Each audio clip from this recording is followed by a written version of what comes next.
Assalamualaikum warahmatullahi wabarakatuh. Apa kabar anak-anak hebat? Hari ini kita akan belajar tentang tema 2, persatuan dalam perbedaan. Subtema 1, rukun dalam perbedaan. Di pembelajaran 1, mari kita simak penjelasan berikut. Proklamasi kemerdekaan menjadi tonggak sejarah bagi perjuangan bangsa Indonesia. Meskipun terdiri atas suku yang berbeda, rakyat Indonesia bersatu dalam memproklamirkan kemerdekaan negara Indonesia. Setiap tanggal 17 Agustus, rakyat Indonesia selalu mendengar petugas upacara membacakan teks proklamasi. Sebagian rakyat juga bisa mendengarnya dari radio atau dari tempat lain. Teks proklamasi yang dibacakan memiliki sejarah bagi bangsa Indonesia. Teks tersebut adalah teks proklamasi kemerdekaan negara Indonesia. Mari kita dengarkan teks proklamasi yang dibacakan oleh Bapak Insinyur Soekarno. Proklamasi. Kami, bangsa Indonesia, dengan ini menyatakan kemerdekaan Indonesia. Hal-hal yang mengenai pemindahan kekuasaan dan lain-lain diselenggarakan dengan cara saksama dan dalam tempo yang sesingkat-singkatnya. Jakarta, 17 Agustus 1945, atas nama bangsa Indonesia, Soekarno, Hatta.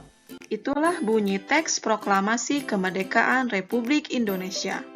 Mari kita pelajari bagaimana proses proklamasi kemerdekaan di Indonesia. Simaklah bacaan berikut ini. Proklamasi kemerdekaan Indonesia. Proklamasi kemerdekaan yang dilakukan tanggal 17 Agustus 1945 menjadi peristiwa penting bagi bangsa Indonesia. Peristiwa tersebut menjadi tonggak sejarah di mana bangsa Indonesia berhak atas kemerdekaan dan wajib mempertahankannya. Diawali dengan dijatuhkannya bom atom oleh tentara Amerika Serikat pada tanggal 6 Agustus 1945 di kota Hiroshima dan pada tanggal 9 Agustus 1945 di kota Nagasaki. Jepang akhirnya menyerah kepada tentara sekutu. Peristiwa ini dijadikan kesempatan oleh bangsa Indonesia untuk segera membebaskan diri dari penjajahan bangsa Jepang. Teks proklamasi ditulis di Rumah Laksamana Tadashi Maeda, Jalan Imam Bonjol nomor 1.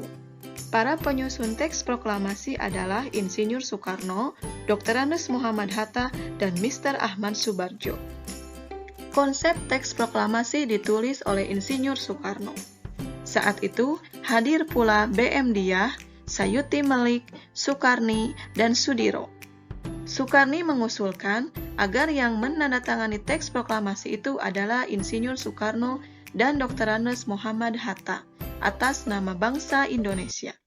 Teks proklamasi diketik oleh Sayuti Melik. Pagi harinya, 17 Agustus 1945, di kediaman Soekarno, Jalan Pegangsaan Timur nomor 56, telah hadir antara lain Suwiryo, Wilopo, Gafar Fringgodikdo, Tabrani, dan Trimurti. Acara dimulai pada pukul 10 dengan pembacaan proklamasi oleh Soekarno dan disambung pidato singkat tanpa teks. Kemudian bendera merah putih yang telah dijahit oleh Ibu Fatmawati dikibarkan. Nah, anak-anak, dari teks tersebut kita dapat mengambil banyak sekali informasi-informasi penting. Informasi dari teks tersebut dapat kita ubah ke dalam peta pikiran agar lebih mudah kita pahami. Masih ingat apa itu peta pikiran? Peta pikiran adalah suatu cara yang digunakan untuk menemukan informasi-informasi dalam suatu bacaan. Informasi yang ditemukan ditulis di dalam kotak-kotak peta pikiran. Cara menemukan informasi penting dengan menggunakan peta pikiran adalah dengan menjawab pertanyaan-pertanyaan yang berhubungan dengan bacaan. Peta pikiran merupakan suatu metode yang menggunakan kata tanya 5W 1H. Kata tanya tersebut adalah what, atau apa, who atau siapa, when atau kapan, where atau di mana, why atau mengapa, dan how atau bagaimana. Jadi bisa kita singkat atau kita ingat 5W 1H. Untuk kata tanya apa atau what bisa kita gunakan untuk menanyakan peristiwa apa yang sedang terjadi. Kemudian mengapa. Mengapa atau why digunakan untuk menanyakan latar belakang apa yang sedang terjadi dalam peristiwa tersebut. Kemudian, siapa atau who digunakan untuk menanyakan pelaku dalam peristiwa tersebut. Kemudian, di mana atau where digunakan untuk menanyakan tempat terjadinya peristiwa itu terjadi. Kemudian, kapan atau when digunakan untuk menanyakan waktu peristiwa yang telah terjadi atau yang sedang terjadi tersebut. Kemudian, how atau bagaimana. Bagaimana digunakan untuk menanyakan proses terjadinya peristiwa tersebut. Tahukah kamu bahwa proklamasi kemerdekaan memiliki makna yang sangat penting bagi bangsa Indonesia? Yang pertama, sebagai puncak perjuangan bangsa Indonesia. Bangsa Indonesia telah dijajah selama bertahun-tahun oleh negara-negara Eropa sampai Jepang. Penduduk dengan latar belakang yang berbeda bersatu untuk melawan penjajah. Proklamasi kemerdekaan merupakan hasil dari perjuangan para pahlawan. Kedua, pengakuan kepada dunia luar. Dengan membacakan teks proklamasi, Indonesia mengumumkan kepada dunia luar bahwa Indonesia adalah negara yang merdeka. Pengakuan ini atau de facto diikuti oleh pengakuan dari negara lain atau de jure.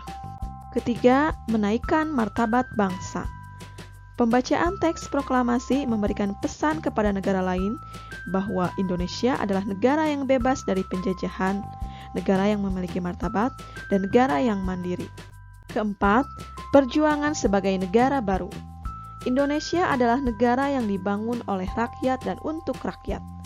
Negara Indonesia adalah negara mandiri yang tidak tergantung kepada negara lain. 5. Tonggak sejarah negara Indonesia. Pembacaan teks proklamasi merupakan awal dari masa kemerdekaan Indonesia yang terbebas dari belenggu penjajahan. Masih ingatkah kamu pepatah, "Di mana bumi dipijak, di sana langit dijunjung"? Pepatah ini mempunyai makna apabila kita berada di tempat yang baru, maka kita perlu menyesuaikan diri dengan keadaan setempat, agar kita bisa diterima dan hidup berdampingan dengan damai. Hal ini juga berlaku pada tumbuhan. Agar keberlangsungan hidupnya terjamin, maka tumbuhan harus mampu melakukan adaptasi sesuai kondisi lingkungannya. Bagaimana cara tumbuhan beradaptasi? Mari kita pelajari tentang bunga teratai. Bunga teratai. Tahukah kamu bunga teratai? Tanaman ini tumbuh di air. Agar dapat menyesuaikan diri, tanaman ini memiliki akar di bawah air. Tangkai daunnya tumbuh menjalar sehingga daun teratai dapat mengapung di air. Daun teratai bundar dan lebar. Fungsinya adalah agar daun dapat menyerap cahaya matahari sebanyak-banyaknya. Hal ini akan berdampak saat penguapan air dan berfotosintesis. Daun teratai memiliki larutan yang bermanfaat sebagai pembersih daun. Teratai memiliki batang dengan rongga di dalamnya. Rongga ini berfungsi untuk membawa oksigen ke batang dan akar. Meskipun akar berada di dalam air, akar masih tetap dapat bernafas. Demikian pembelajaran kita hari ini. Sampai jumpa di pembelajaran berikutnya. Wassalamualaikum warahmatullahi wabarakatuh.